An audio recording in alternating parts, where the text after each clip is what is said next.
Ya. Ya puede empezar. Empezamos entonces con Sí. grupo 3, coagulación y extensores cárnicos. Adelante, por favor. Sí, profesora. ¿Todos debemos estar las cámaras prendidas al momento de exponer o solo cuando hablamos? Disculpe. No, cuando están hablando tienen que decir su apellido y cámara prendida, señorita, por favor. ¿Ya? Ok, profesora. Gracias. Bueno, yo voy a comenzar. Mi apellido es Tito Rosas, Demi. Bueno, se observa, ¿verdad, profesora? Sí, sí, se observa. Sí. Ya. Ya. Ya. Muy buenos días, profesores, compañeros, todos. El día de hoy, el grupo número 3 está encargado de explicar el tema coagulación y extensores cárnicos. Y para ello, bueno, siguiente, ya. Para entender este tema necesitamos saber o manejar lo que es definición de la coagulación, ¿no? Un término tan esencial. En este caso, la coagulación es el proceso físico-químico que atraviesa para una transformación de proteínas solubles, como por ejemplo las miofibrilares y las sarcoplásmicas. Estas, al ser, como ya mencioné, proteínas solubles, pasan a ser estructuras insolubles, formando una red tridimensional y sobre todo para la estructura, ¿no? Bueno, estas mediante diferentes factores, como por ejemplo el calor, los medios de pH, las sales o enzimas. Una característica de las carnes, de este proceso, que le otorga este proceso, es la jugosidad. Esta transformación físico-química le otorga o retiene, le otorga esa retención de agua y grasas, además de que le otorga la textura, ¿no? En embutidos, en hamburguesas, además también aporta estabilidad a la estructura. También un ejemplo muy claro de la coagulación cárnica en este caso es la morcilla. La morcilla es esa sangre coagulada que se tiene registro de que pues empezó en Europa, en Grecia, y que fue algo muy cultural, ¿no? De ellos. He podido recopilar, bueno, un poco el valor nutricional de la morcilla. Algo muy importante es el hierro, ¿no? De 6,4 miligramos por 100 gramos de producto de morcilla. Esto lo saqué de la base de la TBCAA, de la tabela de brasileira de composizado de Brasil, de alimentos de Brasil, porque ellos manejan más todo este tipo de carnes y tienen una investigación más a profundidad de esto. Ya. ¿Qué pasaría si no existiera la coagulación, no? Pongámonos en ese mundo ficticio donde no existe este proceso físico-químico, esta transformación, esta red tridimensional. ¿Qué pasaría en caso de las carnes, no? No tendrían esa textura, como ya mencioné, esa textura tan característica, y también por el factor del calor no podría coagular, no tendría luego de un cierto proceso de cocción, no tendría esa textura tan característica, ¿no? Suave, comestible sobre todo. Y también en el caso de los embutidos no tendrían la forma que conocemos. Las proteínas, además pues, de tener esa red, lo que otorga esa red es una forma, es una estructura, ya sea con ayuda de grasas, de proteínas, entre otros. En la industria alimentaria no habría la gelificación ni firmeza de los productos cárnicos, que eso ya explicaremos en la continuación, que es un tema muy importante y que se relaciona mucho con lo anterior que hemos hablado en sistemas coloidales. También no habría extensores cárnicos eficaces, además de que, entre otros, ¿no? En la cocina en general, el huevo, algo tan simple, tan cotidiano, lo que podíamos haber desayunado hace un momento, un huevo no pasaría de líquido a sólido, ya que este proceso que pues interviene el calor tiene mucho que ver con la coagulación. No existiría omelets, no existiría bizcochos o mayonesas estables, como hemos hablado en anteriores clases también, ¿no? Esa emulsificación de las mayonesas. En el caso de las leches, no coagularía o no habría quesos, ¿no? Algo tan esencial de nuestras dietas, o también este proceso de quesos, ¿no? Que conlleva mucho la coagulación, tiene mucha relación. Tampoco yogures, muy importante. Y en general no se podría elaborar la deliciosa morcilla. siguiente, ya para finalizar mi parte. Pero, ¿qué pasa con las personas veganas? Estas personas que pues tienen esa restricción de comer productos cárnicos, pero hay estudios, hay empresas que se encargan de elaborar ciertos digamos, productos semejantes a las carnes, pero ¿qué utilizan, no? Para asemejarse a la textura, al sabor, a esa forma tan característica, porque lo que otorga estas proteínas son todo lo que hemos mencionado, ¿no? La textura y todo lo que conocemos como carnes.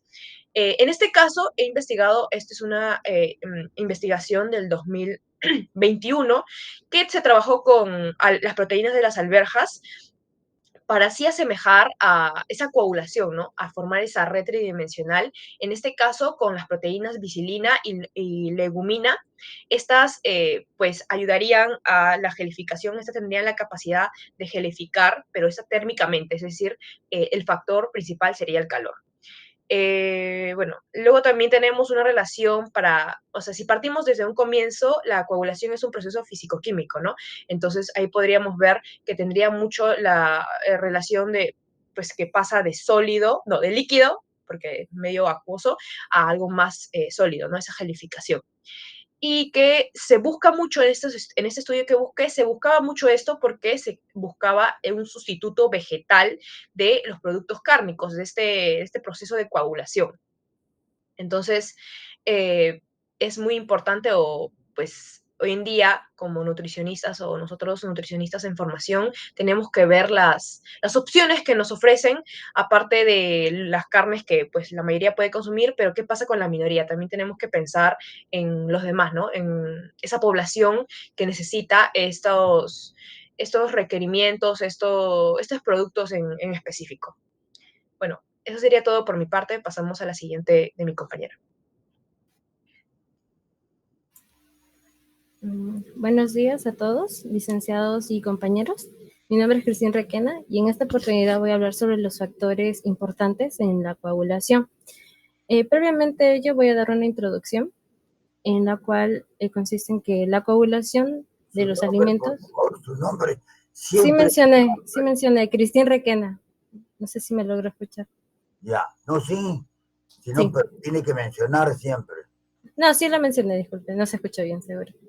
Bueno, continuando, una pequeña introducción sobre la coagulación de los alimentos es que estos transforman las proteínas, son transformadas de las proteínas por cambios físicos o químicos que van a hacer que pierdan su estructura natural y se unan formando redes, y estas van a modificar su textura y estabilidad, ¿no? Eso es lo que va a causar estos factores. Como primer factor tenemos a la temperatura, el calor, que va a aportar energía, y esta energía va a hacer que se rompa enlaces de las proteínas, provocando así su desnaturalización. Es por eso que se menciona que el calor desnaturaliza las proteínas, porque va a romper su estructura natural, favoreciendo así que éstas se agrupen y formen su red sólida. Un ejemplo cotidiano es, por ejemplo, la clara de huevo, ya que esta previamente a interactuar con este factor temperatura, va a tener un color, por así decirlo, medio transparente y va a estar en una forma líquida. Pero cuando esté sometida a este factor, va a pasar de ser transparente a blanca y de ser líquida a sólida, ¿no? Y en las carnes también. El pH también es otro factor muy importante, en la cual se menciona que las proteínas tienen un punto llamado isoeléctrico. Este punto es en donde las proteínas van a perder su solubilidad, provocando así que éstas se agrupen y formen la coagulación.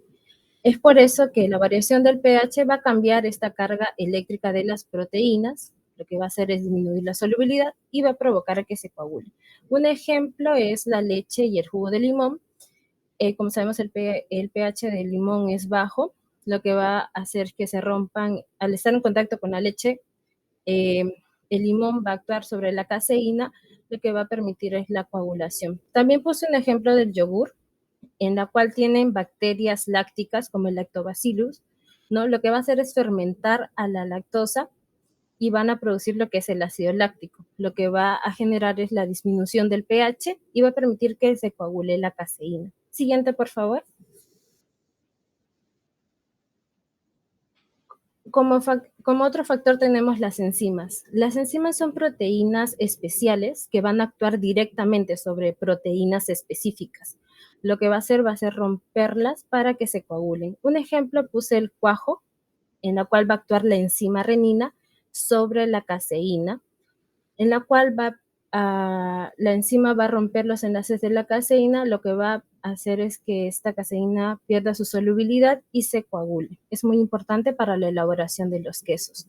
Otro factor importante también es las sales minerales como el calcio o el sodio. Estos iones van a neutralizar estas cargas de proteína, van a favorecer su unión y formación de coágulo. En el tofu puse el ejemplo, ya que previamente a ello ha sido una bebida de soya, ¿no? Al interactuar con estas sales de calcio y magnesio, ayudan a que se coagulen las proteínas de la soya. En los embutidos también contribuyen estas sales a que éstas tengan una firmeza, ¿no? Siguiente, por favor. También tenemos uno de factores muy importantes también, el tiempo, que requiere de un periodo cada uno de estos alimentos para que la proteína pueda desnaturalizarse, unos más tiempos que otros, ¿no? Por ejemplo, en el yogur necesita varias horas para que ésta se pueda fermentar y coagular, de 4 a 8 horas más o menos. Los quesos también requieren un tiempo de reposo de 30 a 60 minutos aproximadamente. También como último tenemos la acción mecánica, batido o agitación, que es un movimiento físico que va a permitir que sus estructuras se rompan y las proteínas se puedan desnaturalizar. Un ejemplo puse es la proteína ovoalbúmina que se coagula y estabiliza su burbuja del aire y lo usamos para elaboración de merengues o mousse. Siguiente, por favor. Ya como para terminar, un artículo adicional en la cual nos mencionan el estudio de estos factores previamente explicados, como la temperatura, el pH y el tiempo, de tratamiento para modificar estas proteínas. Lo que va a causar es, como mencioné, desnaturalización, oxidación y coagulación, ¿no? Es muy importante entender en conjunto que estos factores es clave para poder mantener la calidad de estos alimentos proteicos, no solamente en carne, sino también en huevos y lácteos, ¿no? Ahora daré paso para mi siguiente compañero. Muchas gracias.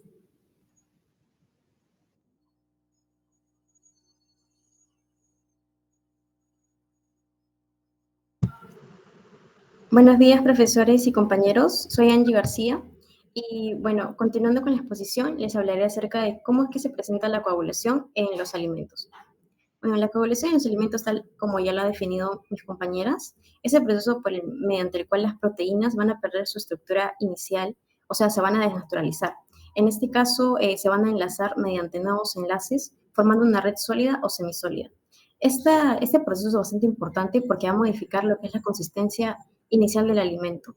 Por ejemplo, le puede dar diversas propiedades como la firmeza y la textura, ¿no? Convirtiendo las soluciones proteicas en geles. Muchas veces se confunde la definición de coagulación con la gelificación, pero son procesos bastante asociados, ¿no? La gelificación no es ajena a lo que es la coagulación, sino que incluso son procesos seguidos, o incluso la gelificación puede ser un proceso intermedio, ¿no? Entonces, por ejemplo, como le ha mencionado ya mi compañera, lo que es la albúmina en el huevo, que se encuentra en la clara, se va a solidificar por medio del calor, como lo podemos ver en el huevo cocido, ¿no?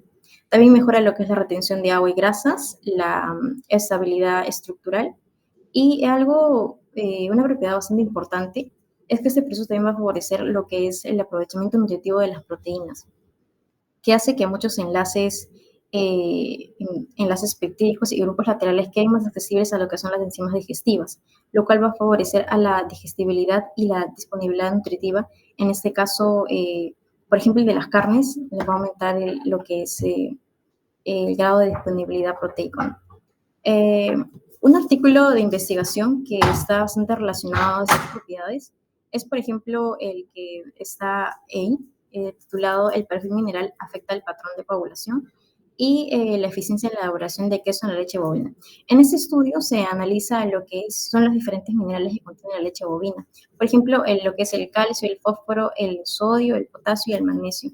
En el caso se encontró que el calcio favorece y es bastante importante en lo que es la coagulación de la leche, porque va a mejorar lo que es la firmeza del coágulo y va a aumentar lo que es la retención de agua y grasas en el queso. Por el contrario, en el caso del magnesio, se tendió a reducir lo que es el rendimiento e incluso también la coagulación. Con esto podemos relacionar que la composición del alimento va a influir directamente en lo que es el proceso de la coagulación, ¿no? Especialmente en lo que son las proteínas y minerales que van a determinar cómo es que se van a formar y se va a estabilizar lo que son estas redes, ¿no? El siguiente, por favor. Yo les voy a hablar acerca también de la coagulación de la carne.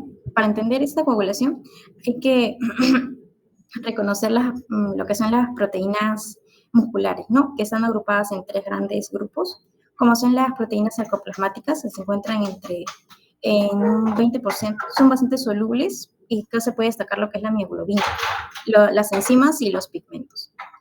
Otro grupo de proteínas son las proteínas miofibrilares que están en gran cantidad, como por ejemplo son la actina, la miosina y la triptofana, que son responsables sobre todo de la contracción muscular. Y en este caso, en el caso de la carne, nos van a brindar lo que es la textura. Y en las proteínas del tejido conectivo podemos identificar lo que es el colágeno y la elastina, que van a aportar en este caso lo que es la resistencia y la firmeza. En el caso de la desnaturalización se da por la temperatura, sobre todo la temperatura de cocción. Entonces, como estos grupos son diferentes, van a tener diferentes respuestas al calor. Quiere decir que la coagulación de la carne se da por, en este caso, por el grado de temperatura en el que está expuesto. Bueno, empezamos con lo que es la desnaturalización inicial. Al lado hay un artículo científico de donde extraje toda la información que vamos a ver aquí, sobre todo los grados en los que se desnaturalizan ciertas proteínas, ¿no? Por ejemplo, la desnaturalización inicial, que va de entre 40 a 50 grados y se da entre unos 5 a 10 minutos de cocción. A esa temperatura se va a coagular lo que son las proteínas sarcoplasmáticas, en este caso la mioglobina, y algunas enzimas que son solubles, ¿no?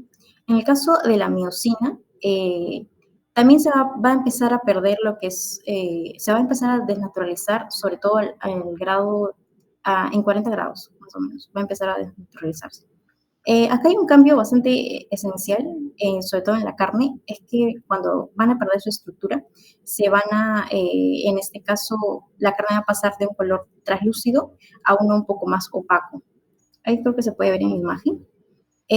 Bueno, en este caso van a desnaturalizarse y se van a agregar. ¿Qué quiere decir agregar? Se van a juntar y se van a enlazar atrapando agua. En ese punto, la carne todavía está un poco jugosa y está blanda, ¿no? No se ve tan cruda a la vista, pero como ha pasado como unos 5 o 10 minutos de cocción, entonces puede que aún esté cruda, ¿no? Continuando con la coagulación marcada, que va entre los 55 a los 65 grados, y se da entre los minutos 10 a 30 minutos de cocción.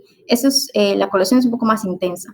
En este caso, la miosina ya ha sido totalmente desnaturalizada y en este caso va a representar, se va a desnaturalizar lo que es la actina. Cerca de los 80 grados, la actina termina de desnaturalizarse a los 80 grados más o menos, pero empieza entre los 55 a los 65. Aquí la textura ya no es tan tierna porque vamos a ver una carne un poco más firme, con menor jugosidad, debido a que está expulsando parte del agua, ¿no? O sea, las fibras musculares se van a contraer y van a empezar a expulsar agua. Es por eso que ahí se puede ver la expulsión y la carne queda un poco más, se puede decir, seca, ¿no? Continuamos con lo que es la desnaturalización del colágeno. Se va a ver entre los 60 a los 80 grados y entre los 30 a los 60 minutos de cocción. En este caso, el colágeno se va a gelatinizar con el calor prolongado y la presencia de agua. Cuando hay una cocción bastante prolongada, el colágeno después de desnaturalizarse, va a pasar a ser una gelatina. Se va a convertir en un gel por el proceso de gelatinización. Ajá. Y bueno, la jugosidad de la carne va a depender del tiempo y de la técnica también, y del tipo incluso de corte en el que está proporcionada la carne. Aquí se puede ver cuando el colágeno está desnaturalizado, se puede representar o se puede emplear en diversos platillos, ¿no? Como por ejemplo, uno a nivel internacional es el aspic francés, es la carne en gelatina. Y bueno, un postre, pero no una variante peruana, podría ser el postre, por ejemplo, la gelatina de patita, en el que se elabora a base de carne de res y después de una cocción bastante prolongada en este caso, la carne, el colágeno se va a desnaturalizar y se va a volver en una gelatina. Y esa es la que se usa como base, ¿no? para este postre. La siguiente, por favor.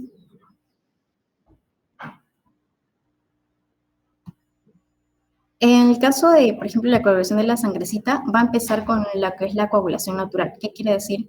Esto es que la sangre recién extraída va a ser líquida porque va a contener lo que es el fibrinógeno. Es una proteína soluble que está distribuida en el plasma, ¿no? Esa se va a activar dependiendo de lo que es la cascada de coagulación. El fibrinógeno se va a convertir en fibrina y va a formar lo que es una red que va a ser capaz de atrapar lo que son los glóbulos rojos y dar origen a un coágulo blando, como vemos en la imagen ahí. Ese proceso no va a requerir calor, simplemente va a ser a temperatura ambiente, sino van a influir, por ejemplo, enzimas como la trombina.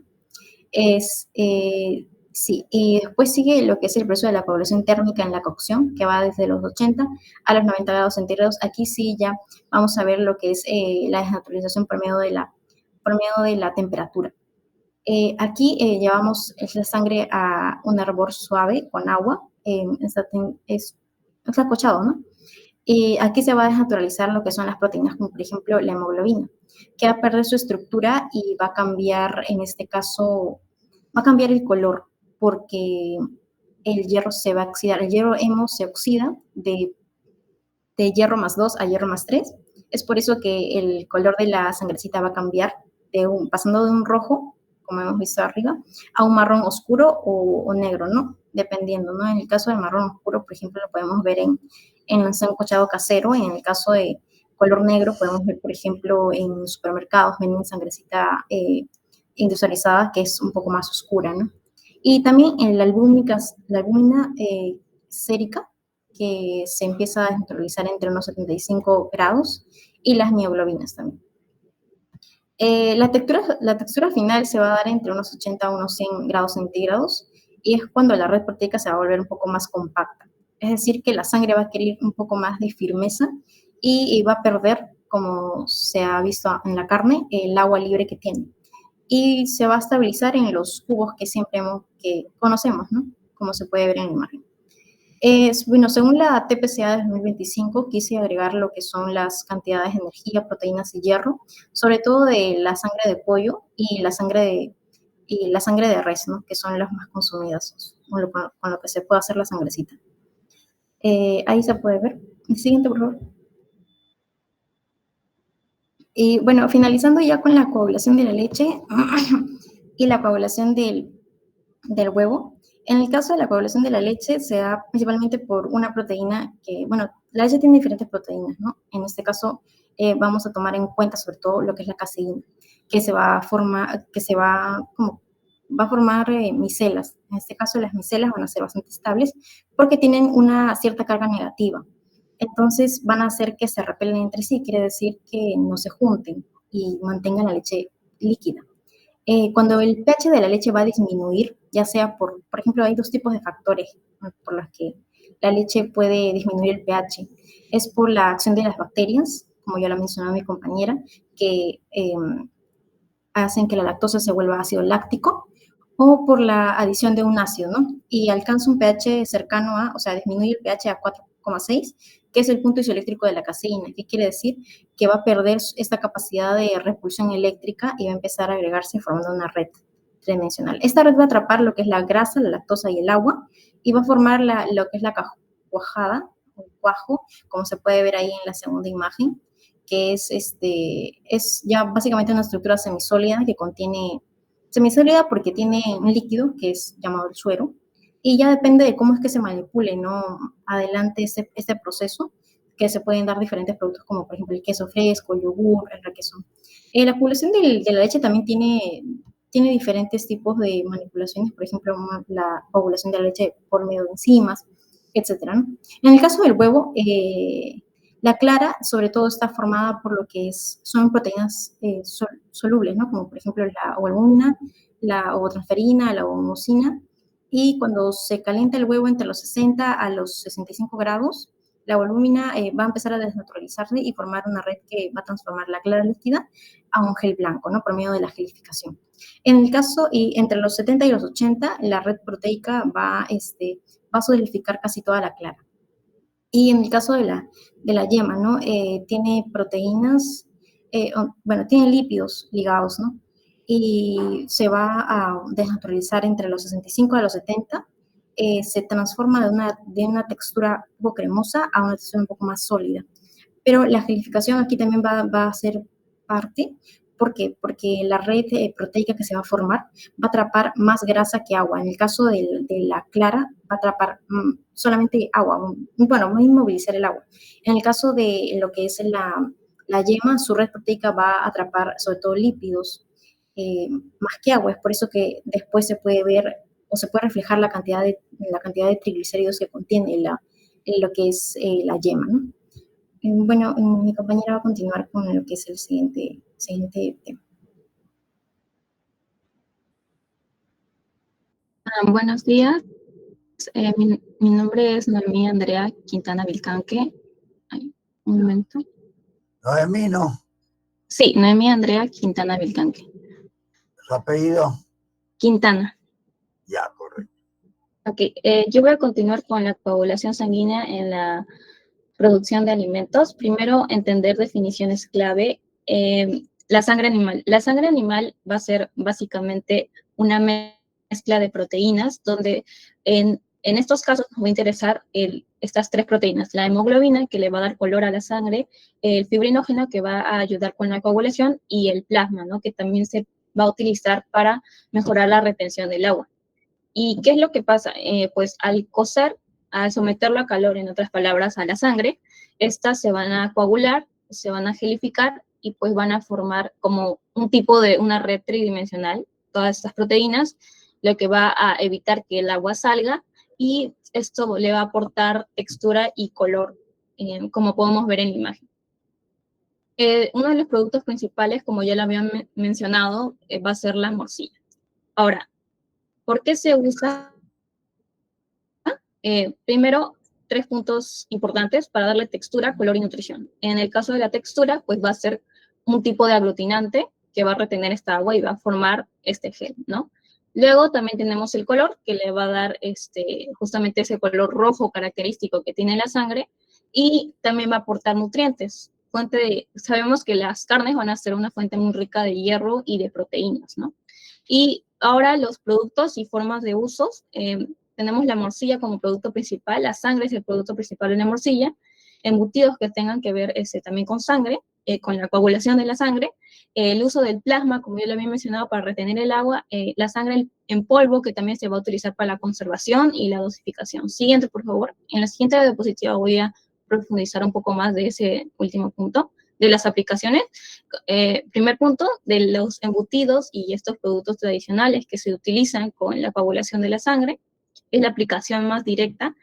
Y también es importante mencionar que la sangre coagulada, a la sangre coagulada al cocinar, se va a dar una textura firme, le va a dar color, ¿no?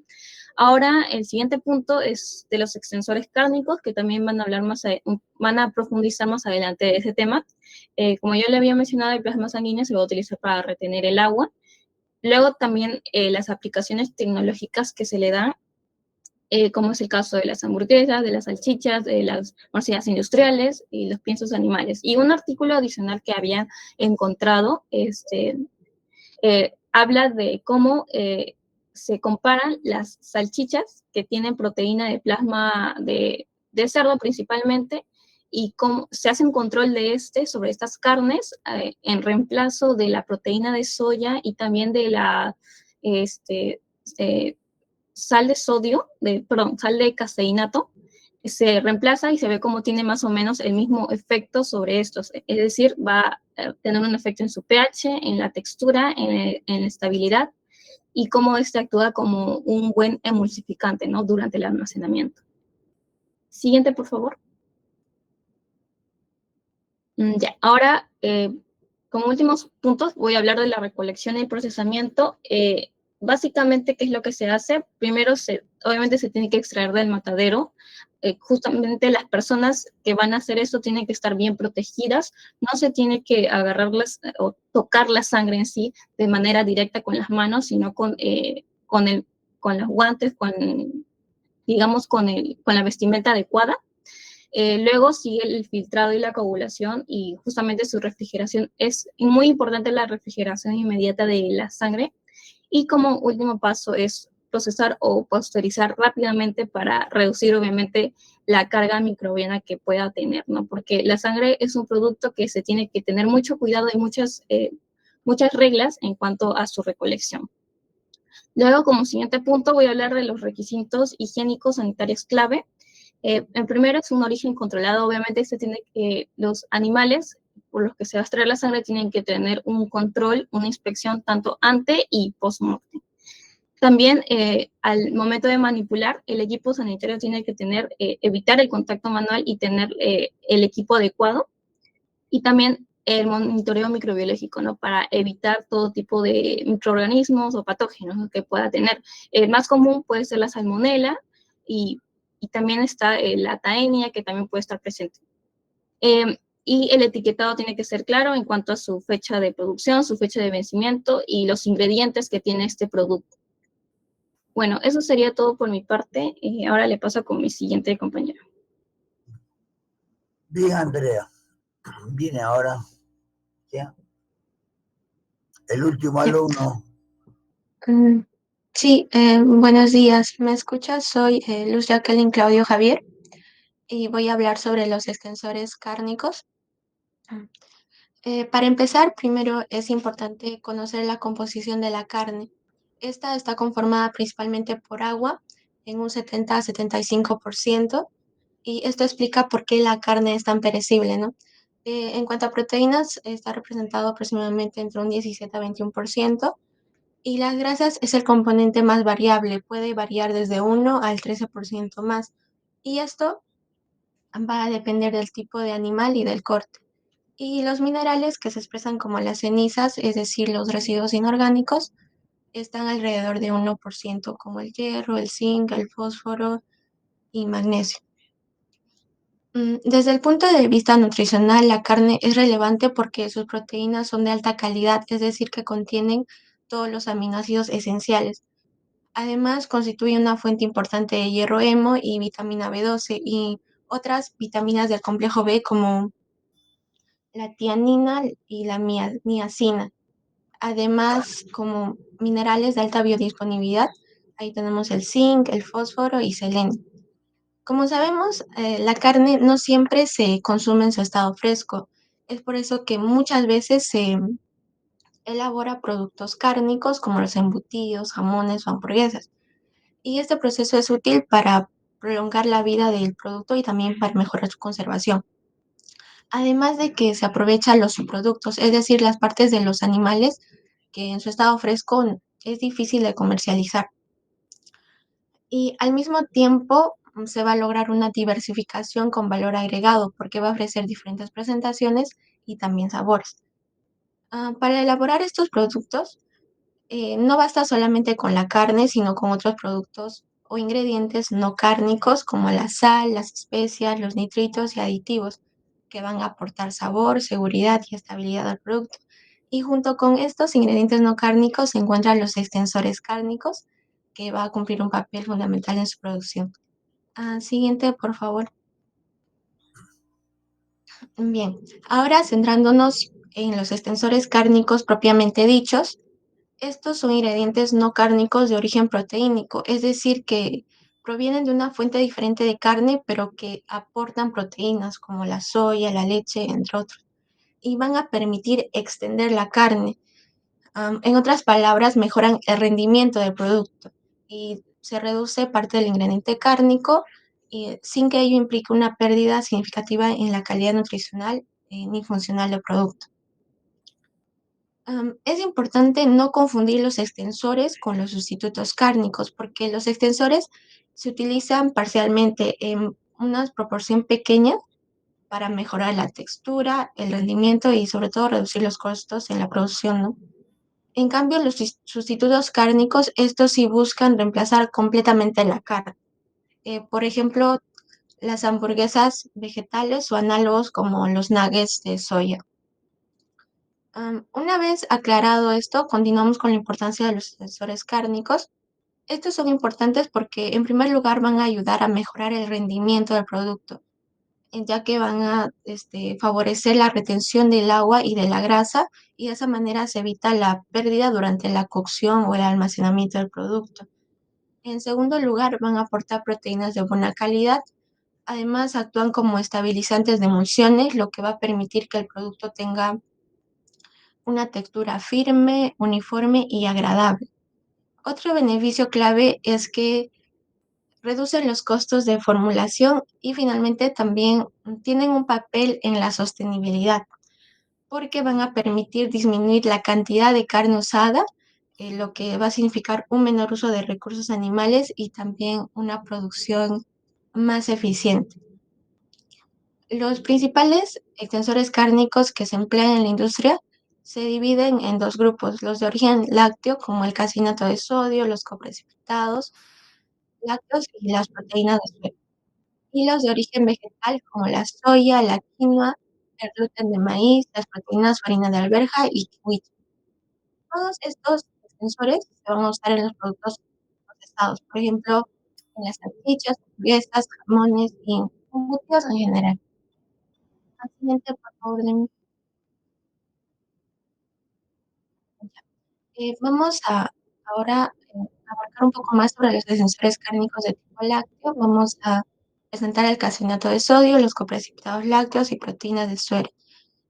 Cabe mencionar que para definir estos sensores cárnicos de tipo lácteo, se usó un artículo, una tesis en realidad, y entre otros artículos. Comencemos con el caseinato de sodio. Esta es una proteína láctea que se va a obtener al reaccionar la caseína, que es la principal proteína de la leche, con un hidróxido de sodio, por ejemplo, y se va a formar sales sódicas que se van a disolver fácilmente. Tienen alta solubilidad.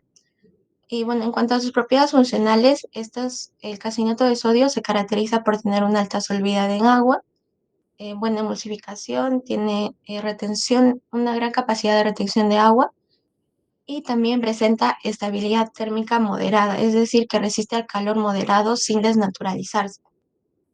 Y también es fuente de proteína funcional porque va a mejorar la textura y aporta proteínas completas al producto.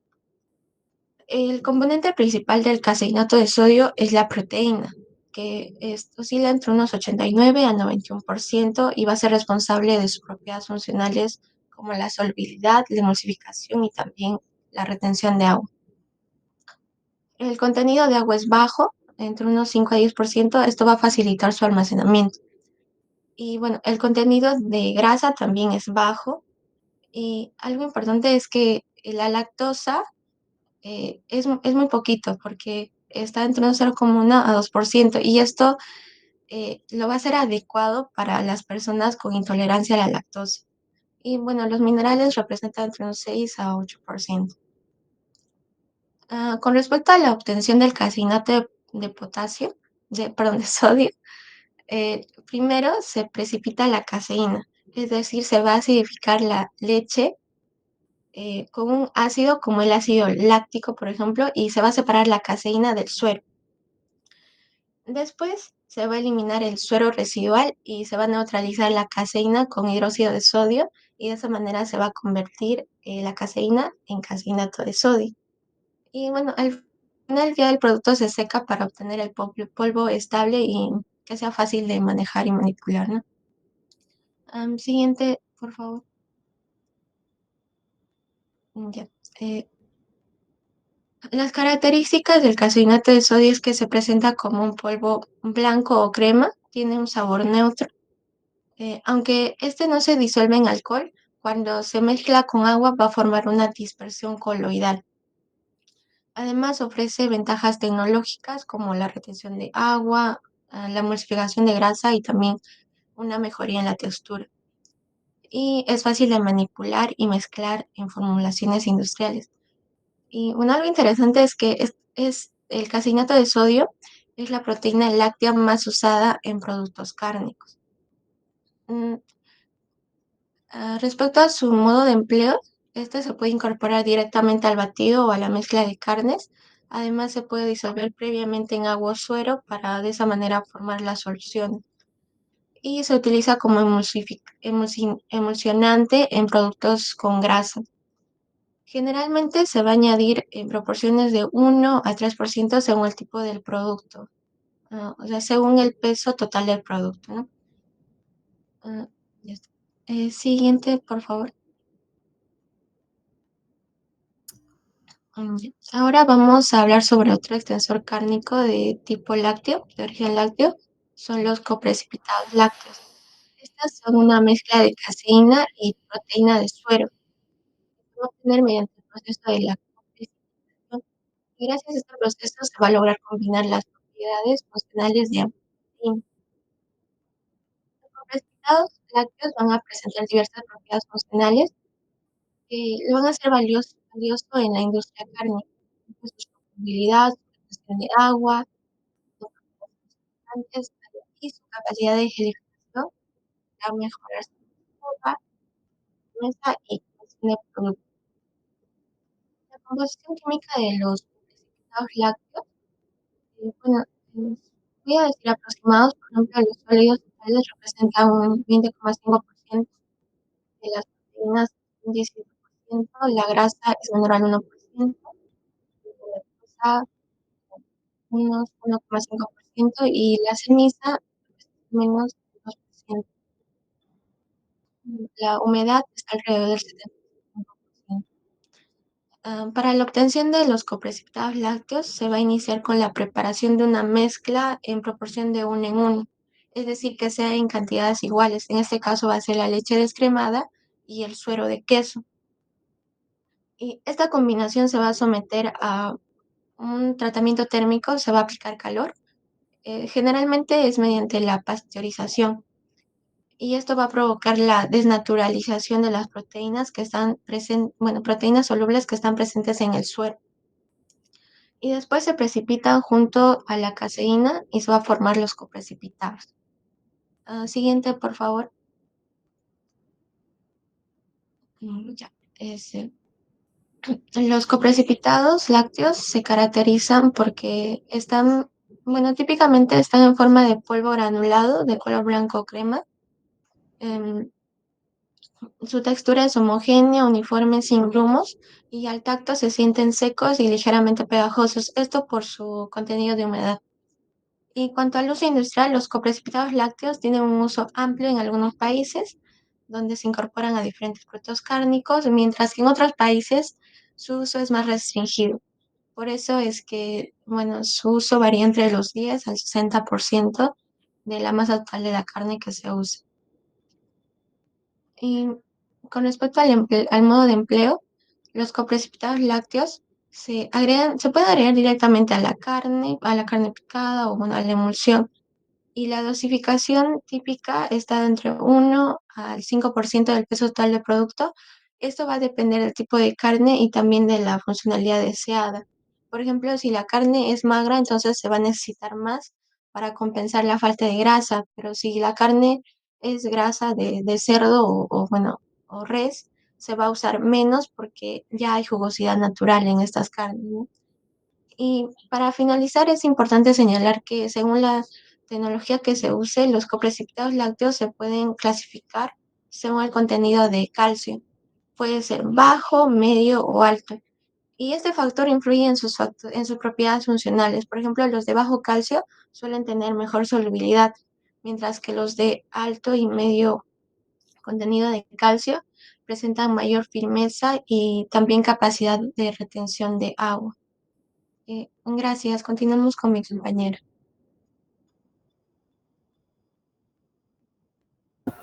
Buenos días, profesor y compañeros. Mi nombre es Dongo Jiménez Sonalí y vamos a continuar con lo que son extensores de origen animal. Seguimos con lo que es la proteína de suero. En sí es un subproducto de la industria láctea, ¿no? Se obtiene después de en la fabricación de lo que es el queso y el cuajar, el líquido que queda en sí es el suero. Este va a pasar por un proceso todavía de filtrado y ultrafiltrado y una posterior deshidratación para poder convertirlo en polvo.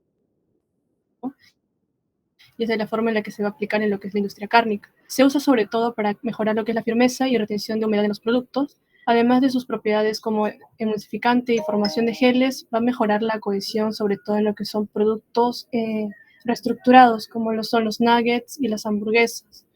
Además también de su beneficio adicional en la parte nutricional, ya que en sí tiene aminoácidos completos, lo cual le da un aporte extra a los alimentos a los que se les va a agregar. Siguiente, por favor. Ahora vamos a ver lo que son extensores cárnicos de origen vegetal, desde los derivados de la soya, la quinoa, el gluten de maíz, proteínas de harina de alberja y kiwicha. Siguiente, por favor. Vamos con los derivados de la soya. En este caso tenemos la proteína texturizada de soya, o también conocida como carne de soya, y la proteína aislada de soya. Ambas se obtienen de lo que es la harina a partir de la harina de soya desgrasada. En el primer caso, que es la proteína texturizada, se va a someter a un proceso de extrusión, que es en sí de altas temperaturas y presión. Esto va a generar la desnaturalización de las proteínas y una reestructuración que le va a dar esa textura fibrosa que lo hace similar a lo que es la carne. Esto va a permitir que se aproveche sobre todo en productos como las hamburguesas, la carne molida, las albóndigas, además que también permite mejorar lo que es la retención de grasas, agua, darle una mejor textura y firmeza al producto final. En el caso de la proteína aislada de soya, este va a sufrir un proceso de mayor purificación. Se elimina casi todo lo que es el aceite y los carbohidratos de la semilla y se va a obtener un producto donde aproximadamente el 90% es proteína. Tiene un sabor mucho más neutro, lo cual lo hace más versátil para incluirlo en diferentes productos, además de sus propiedades como emulsificante, gelificante y aglutinante, también como en el anterior caso, que se puede usar, digamos, también en embutidos. Siguiente, por favor. Continuando con la quinoa, en este caso la quinoa como extensor cárnico se va a aprovechar en lo que es la harina de quinoa. Antes de su proceso de secado y molido para obtener la harina se pasa por un proceso de escarificación, que es como un raspado que permite retirar lo que son las saponinas, ya que en sí le va a dar un sabor en sí amargo y eso se debe eliminar.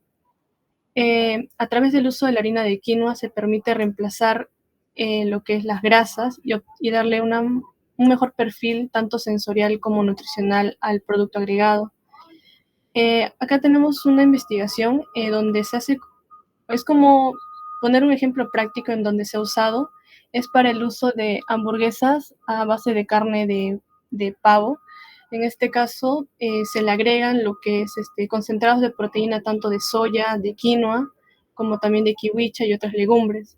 Y se obtiene en sí una hamburguesa con un menor contenido de grasa, menor contenido de calorías y mejor perfil nutricional, que también presenta una mejor aceptación por el consumidor, ¿no? Y eso se logró a una formulación en donde el 25% de proteína fue de quinoa, el 11,86% se hizo con proteína de soya y un 25% de proteína de kiwicha. Entonces, a través de este ejemplo podemos ver ese tipo de aprovechamiento y una mejora de los productos. Eso sería todo por mi parte. Le paso a mi siguiente compañera, gracias.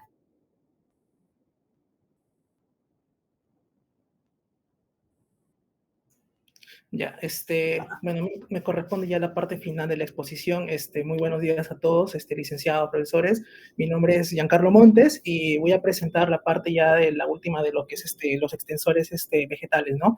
Bueno, yo voy a hablar acerca del gluten de maíz. Bueno, como podrán observar, el gluten de maíz es una proteína que va a ser extraída del maíz y va a ser utilizada como sustituto de la proteína animal, que va a ser agregado en lo que es estos productos cárnicos procesados, ¿no? Por ejemplo, como cuáles, salchichas, embutidos, productos cárnicos ultraprocesados, ¿no? También bueno, entre sus importancia en lo que es en la industria cárnica, sirve como extensor cárnico, ¿no? En otras palabras, se van a encargar de aumentar el volumen de estos productos cárnicos, ¿no? Lo cual va a reducir los costos de producción. También se va a encargar de la mejora de la textura, ¿no? El gluten de maíz va a ayudar a lo que es mejorar la consistencia de estos productos, lo cual va a garantizar que tengan mayor uniformidad y no sean no tengan demasiada grasa o secos, ¿no? Al momento de que estos extensores le van a ayudar a lo que es la retención del agua. También para la sostenibilidad, puesto que al ser un ingrediente de tipo vegetal, su uso es más sostenible, ¿no? También la versatilidad, puesto que se puede aplicar en varias muestras, ¿no? Como cuáles, tenemos el lunch meat, que es una carne procesada, elaborada de animales por ejemplo, las aves. Normalmente se consumen lo que son los sándwiches, en las tostadas y en las ensaladas, ¿no? También tenemos la butifarra, que es un tipo de embutido que se consume en España, ¿no? Por ejemplo, se puede consumir también en sándwiches, acompañados del pan, el pan baguette, ¿no? Que es de sección larga, ¿no? También las salchichas Frankfurt, ¿no? Que también son muy consumidas en muchas partes del mundo, ¿no? Como hot dogs, perros calientes y en otros platos, ¿no? También entre las proteínas del gluten de maíz tenemos a las globulinas. Estas proteínas van a ser solubles en sal y agua, lo cual va a ayudar a lo que es la retención del agua y la estabilidad de mezclas de proteínas. También las albúminas, este tipo de proteína igual también va a encargarse de la retención del agua y mejorar la textura, ¿no? También en la formación de geles, ¿no? También tenemos a las prolaminas. Estas proteínas le van a dar alta resistencia, ¿no? Para evitar la desnaturalización, ¿no? Y las gluteínas, ¿no? Que se van a encargar de darle elasticidad y consistencia a estos productos cárnicos, ¿no? Siguiente PPT, por favor. Ya, ahora voy a hablar de la proteína y harina de guisantes, ¿no? Esta proteína es de origen vegetal, va a ser extraída del guisante, también llamado Pisum sativum, mediante los procesos de separación y concentración. Y esta proteína va a presentar un alto perfil nutritivo, puesto que contiene todos los aminoácidos esenciales para lo que es el aporte nutricional de estos productos cárnicos. Bueno, entre su importancia, igual, como ya mencioné anteriormente, va a ser un importante sustituto de proteínas animales, va a encargarse también de mejorar la textura, la consistencia, también el aumento del contenido proteico y otros beneficios más. Bueno, entre las proteínas tenemos a las globulinas, que son características de esta harina de guisante. Esta globulina son solubles en agua y entre un aproximado entre 60 y 75% van a estar presentes en este guisante, ¿no? Lo cual también va a ser importante para la formación de geles y soluciones viscoelásticas, ¿no? Lo cual va a hacer que mejore la textura y la estabilidad de estos productos procesados, ¿no? Bueno, también esta presenta antinutrientes, ¿no? Como cuáles, lectinas, ácido fítico, las saponinas, los taninos, lo cual se sugiere mediante procesos industriales extraer estos antinutrientes para que no afecten la calidad de la carne, ¿no? Siguiente, por favor. Bueno, ahora lo que es el amaranto, o también conocida en nuestro país como la kiwicha, ¿no? La kiwicha va a ser muy importante en la industria cárnica porque como extensor de carne, también se va a encargar de lo que es el aumento del volumen sin comprometer la calidad nutricional de los productos cárnicos, ¿no? Puesto que tiene fuente rica de proteínas vegetales, ¿no? Su importancia en la industria cárnica. Aquí, como presenta alta fibra, va a ayudar a lo que es, al momento de consumir estos productos cárnicos, mejorar la digestibilidad, ¿no? También va a mejorar la textura, la consistencia, y se utilizan embutidos como cuáles, salchichas, embutidos, chorizos, mortadelas, van a mejorar su consistencia proteica, su textura y lo que es la reducción de la grasa animal. Bueno, acá yo encontré un artículo que se llama incorporación de harina de amaranto para la obtención de bocaditos de carne con bajo contenido de grasa. Bueno, en este estudio se revela que las formulaciones de esta harina van a mejorar el rendimiento de la cocción, lo cual van a hacer que estos productos sean más jugosos y con bajo contenido de sodio, ¿no? Lo cual eso puede perjudicar a la salud, y también de grasa, a comparación de las versiones normales que se venden en los supermercados, ¿no? Y estos se sugieren que estos productos pueden ser una buena alternativa saludable para personas, por ejemplo, que no toleran el gluten, ¿no? Como los celíacos. Siguiente, por favor. Bueno, y aquí este estudio es para resumir la importancia de estos extensores cárnicos de origen vegetal. Bueno, en este estudio llamado Revisión Exhaustiva sobre el papel de las proteínas vegetales como posible análogo a la carne, ¿no? Enmarcando el futuro de la carne. Bueno, en este estudio se hace mención que las proteínas vegetales van a ser una buena alternativa sostenible a la carne, puesto que, como sabrán, la carne al criar ganado vacuno afecta de manera significativa el medio ambiente, ¿no? Y no solamente eso, también hay estudios que demuestran que el consumo excesivo de carne puede perjudicar a la salud, ¿no? Bueno, lo que se sugiere aquí es promover dietas más saludables, ¿no? Con la utilización de estos extensores cárnicos de origen vegetal, ¿no? Aquí tenemos como sustitutos, por ejemplo, las grasas de origen vegetal que se pueden utilizar, por ejemplo, también la soya, las algas, los cereales, las legumbres. Y aquí en este gráfico, el estudio muestra cómo hace la comparación entre el consumo, por ejemplo, de carnes de origen de res, la carne de porcino, y a comparación con las alternativas que ya mencioné, como mencionaron también mis compañeras, se puede ver que hay mayor impacto por parte de estos alimentos de origen animal, como por ejemplo en el consumo de energía, emiten más gases de efecto invernadero, también la eutrofización, y eso sería, ya. Eso sería todo por mi parte. Muchas gracias. Bien. Creo que ahí termina, ¿no, Giancarlo? No, faltan las preguntas, profesor. No, ya, correcto, ya, ok. Ya eso se va a encargar mi compañera de mí. Ya. Sí, bueno, para esta parte vamos a preguntar a nuestros compañeros sobre...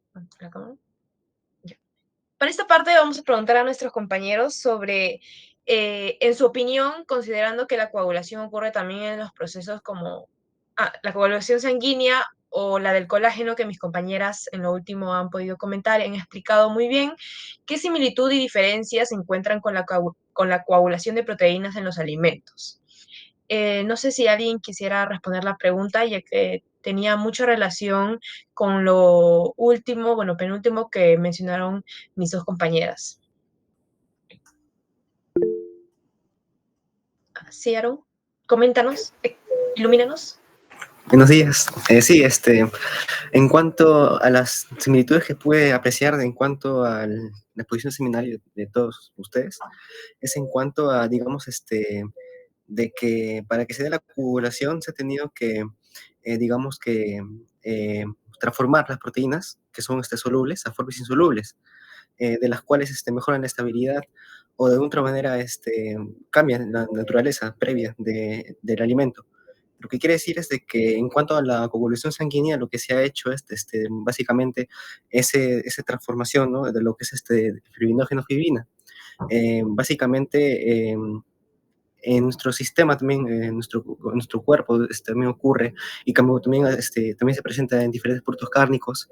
Eso de por sí tiene un valor biológico de por sí. En cuanto al colágeno, existe, digamos, una gran cantidad de fibras, de las cuales, al ser alteradas por pH, por temperatura, tiempo y diferentes factores, lo que ha hecho es básicamente desnaturalizarlas y formar lo que es la gelatina. Entonces, de por sí, esto ha logrado de por sí modificaciones de textura diferentes que se da en cuanto a la formación de gel. Y bueno, en cuanto a las diferencias, la principal creo que podría ser su relevancia, ¿no?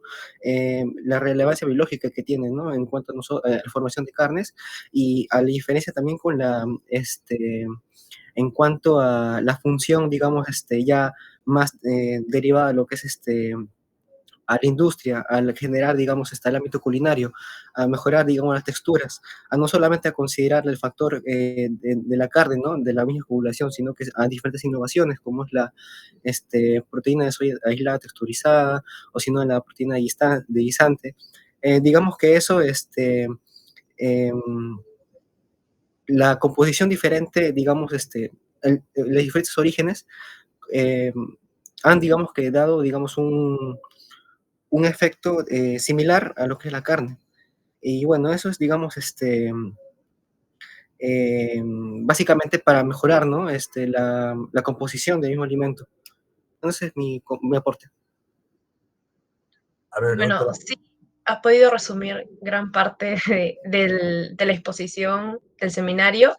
Y es cierto, ¿no? En lo que tienen similitud en general es el proceso físico-químico que mencionamos, esa transformación, esa desnaturalización que todos mis compañeras y compañeros, bueno, que hemos explicado, lo han podido ampliar, y siempre hemos llegado a un punto, ¿no? Esa desnaturalización de las proteínas, de solubles a insolubles.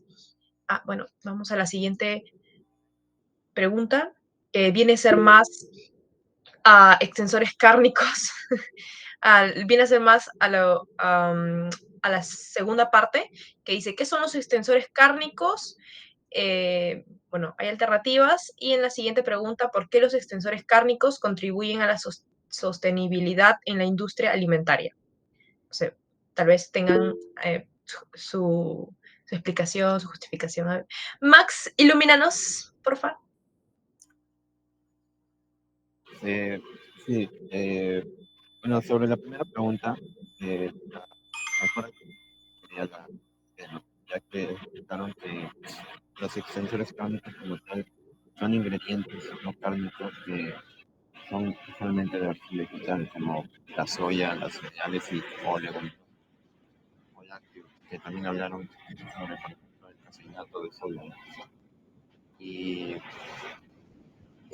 bueno, estos se van a incorporar a la carne procesada en pequeñas porciones, ya que su función principal como tal va a ser mejorar el rendimiento del producto.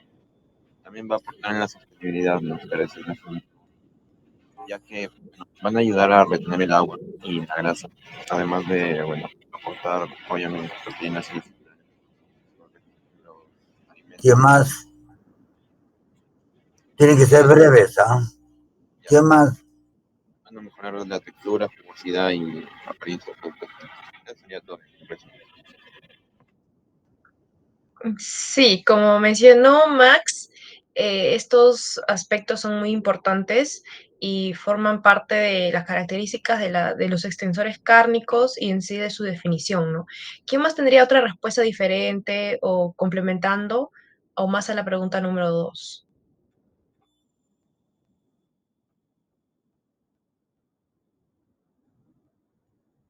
¿Alguien más?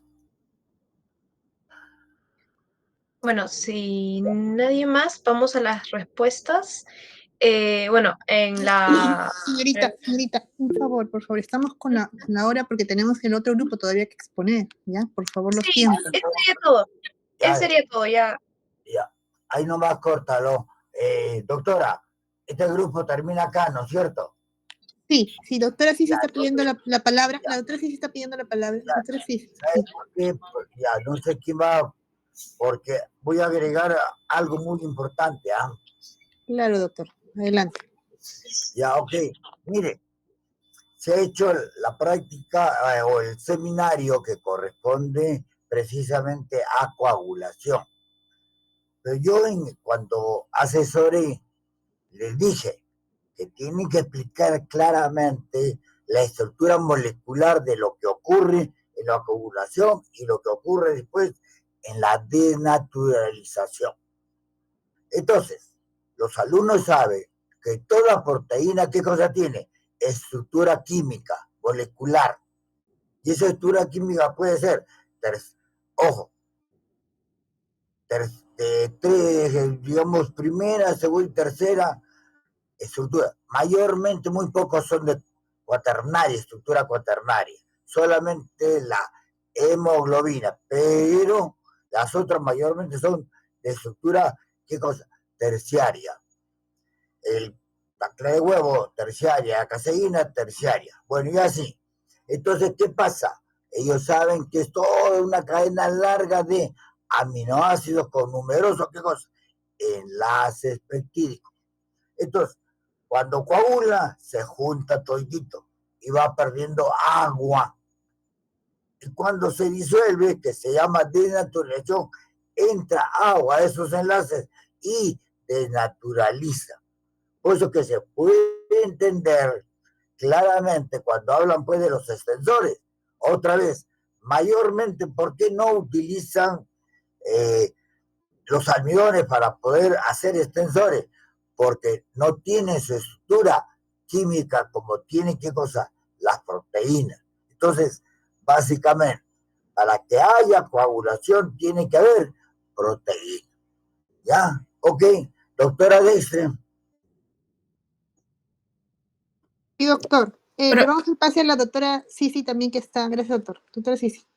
Sí, sí, más que todo es con los tiempos, doctor. Falta todavía la participación de los demás grupos, o ya no va a ir. No, sí, tiene que ir. Tiene que Y ir. también faltan las preguntas de los profesores para poder calificar la respuesta de los alumnos. Sí. Y ya con el tiempo Yo llevo ya de 3 alumnos, ¿no? Preguntas. De Kevin, de Máximo. Sí, no, preguntas de nosotros, los docentes, a los estudiantes. Ya. Sí, para Ya, poder doctor. evaluarlos. Sí, profesora, primero empezamos con los grupos, rapidito. A ver, grupo 1. A ver, grupo 1. Grupo 1. Ya, 0. Grupo 2. Ya, grupo 2, adelante. Sí, adelante. Ya, grupo 2, adelante. Profesora, soy grupo 1. Ya, pero rápido, pues hija, estamos con la hora, estamos Encontramos diciendo.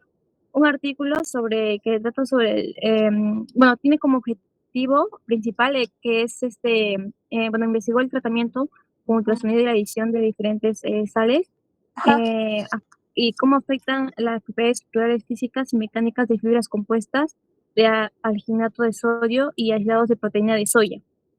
Bueno, es un artículo de China, utilizan un proceso de hilado húmedo para optimizar la calidad de las fibras destinadas a productos de carne vegetal. Fue publicado en el año 2023. Y bueno, en conclusión, algo así rápido, es que en conclusión es que el tratamiento con el ultrasonido y la incorporación controlada de sales puede mejorar significativamente las propiedades físicas y mecánicas y de retención de agua y de fibras hechas con el SPI y el alginato de sodio, lo que va a contribuir al desarrollo de lo que son los productos de carne vegetal, ¿no? Y que va a hacer que tenga una mejor textura y también la estructura como tal. Y bueno, estas mejoras abren nuevas posibilidades para la producción de fibras de alta calidad en alimentos de origen vegetal, ¿no? Para que serían los que son los vegetarianos. Y bueno, y esto se está dando especialmente en la formación de análogos de la carne. Bien, muchas gracias. A ver el otro grupo 2. Adelante, hijo. Bueno, sobre, bueno, encontramos un artículo que fue realizado en 2021 que ¿Qué trata revista? sobre, ¿Qué revista, Mirko? no lo tengo ahora, pero lo encontré en una investigación, es como una investigación china, es en inglés, se llama Covalent Chemical Modification of Myofibrillary Proteins to Enhance Chelation, algo así. Que es Revista, siempre tiene que ver revista, tengo que ver revista, por favor. La última vez para cada grupo, la última vez. Revista primero me leen, ya, adelante. Ya, trata sobre, bueno, se centró principalmente en mejorar la generación de proteínas miofibrilares, ¿no? En cual estas proteínas mencionan que normalmente estas se coagulan y forman redes tridimensionales, ¿no? Cuando se calientan, ¿no? Lo que justamente va a dar estas texturas de embutidos, salchichas, etcétera, ¿no? Pero encontramos que muchas veces esa capacidad puede verse afectada como factores clásicos, ¿no? Como la oxidación, pH y baja fuerza iónica. Entonces, ellos como forma de solución lo que hicieron es generar modificaciones químicas covalentes a las proteínas, ¿no? Para de esta manera formar redes más estables, ¿no? Siendo más específicos, ellos lo que utilizaron fueron compuestos fenólicos, los cuales, mencionan que estos se van a unir al grupo amino, ¿no? De las proteínas miofibrilares, y esta modificación cambió justamente la estructura de las proteínas, lo que aumentó, digamos, en ciertas características estructurales. Esto facilitó justamente la exposición a sitios activos y promovió la formación de puentes de hidrógeno y enlaces covalentes adicionales durante la cocción. Como resultado, se dio que, en las carnes se pudo ver mayor dureza, mayor elasticidad en los geles, o sea que en pocas palabras se volvieron más firmes y estables, ¿no? Además de esto, se evidenció menor pérdida de agua y una estructura más homogénea. Eso es todo. Ya, gracias. Grupo 3. Profesora, ese del grupo 2 también otro artículo, otra No, revista. uno nada más. Uno aguardo para el otro grupo, para otro seminario. Ahorita uno nada más, ya, porque estamos con la hora. Grupo 3. El grupo 3 expuso, doctora. Ay, verdad. 4. Grupo 4, nombre de la revista, rápido. 0 si no va, rápido. Mari, disculpa, como el grupo 4 creo que le corresponde, no, el jueves es, ¿no? Sí, ese es miércoles. Ya, está bien. Ya, grupo 5. Nada, ya, grupo 6. No, el miércoles no hay 5, ya. Ya, profesora, ahí ahora vamos con las preguntas de los profesores. ¿Tiene una pregunta, profesora Cici? Sí, una no, por el tiempo. A ver, no sé si, bueno, yo preguntaré en todo caso. Era más que todo para cualquiera de los estudiantes, o pueden complementarlo también, es de qué manera los extensores cárnicos afectan la nutrición. ¿De qué manera se ve afectada la nutrición estos extensores cárnicos? De cualquier tipo, ¿no? Sea vegetal o animal. Profesora, sí, disculpe, podría volver. Creo que le escuché, no la escuché bien. ¿No me pero... escuchaste bien? Ya. Ajá, sí, Los extensores cárnicos, sea de origen vegetal o animal, ¿cuál es su efecto o cómo afecta a la nutrición? Bueno, primero estaría lo que mencionaron las compañeras, ¿no? De que va a alterar, por así decirlo, la composición nutricional hablando de proteínas, ¿no? O sea, un producto, un embutido va a tener, pues, por así decirlo, menos carne, menos pollo, pues porque se ha sustituido, ¿no? Por estos extensores que, pues, son, o sea, si bien es cierto, son proteínas, pero al ser vegetales, pues estarían por ahí, ¿no? Limitando por así decirlo, el valor proteico, ¿no? Podría ser otra cosa también. Mencionaron que el uso de ciertos cereales podríamos estar hablando, bueno, es en casos específicos, ¿no? De personas que tienen, por ejemplo, alergia, ¿no? A lo que sería el gluten o o les cae pesado, pues también podría darse ese caso, ¿no? O sea, también estoy averiguando también un poco aparte si es que tenían pues algún impacto, ¿no? Pues sobre la salud, ¿no? Hablando nutricionalmente, pues a largo plazo, pero pues vi que no, o sea, siempre y cuando se utilicen con moderación, siempre y cuando pues, por así decirlo, las fuentes que se utilicen sean limpias, pues encontré que no habría ningún problema, incluso en el artículo que encontré. Bien, ¿alguien más quería complementar, creo?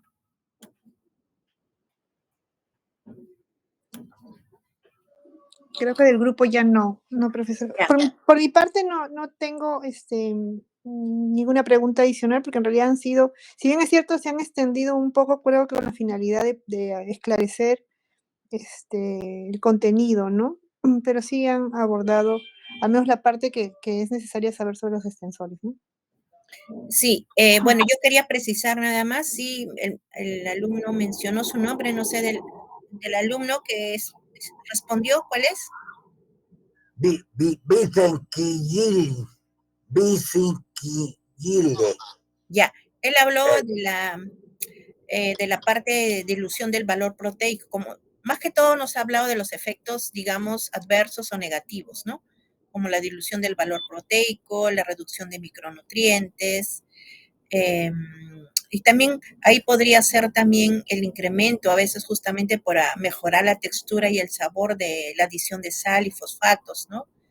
Y porque hay una variabilidad de la digestibilidad y que puede afectar a determinadas personas por el cambio de fibra o almidones, ¿no? Entonces, estos son, digamos, aspectos adversos o negativos. Pero vamos a ver en el siguiente seminario cuáles serían los efectos positivos. Con eso nada más quería concluir. Gracias. Entonces, damos pase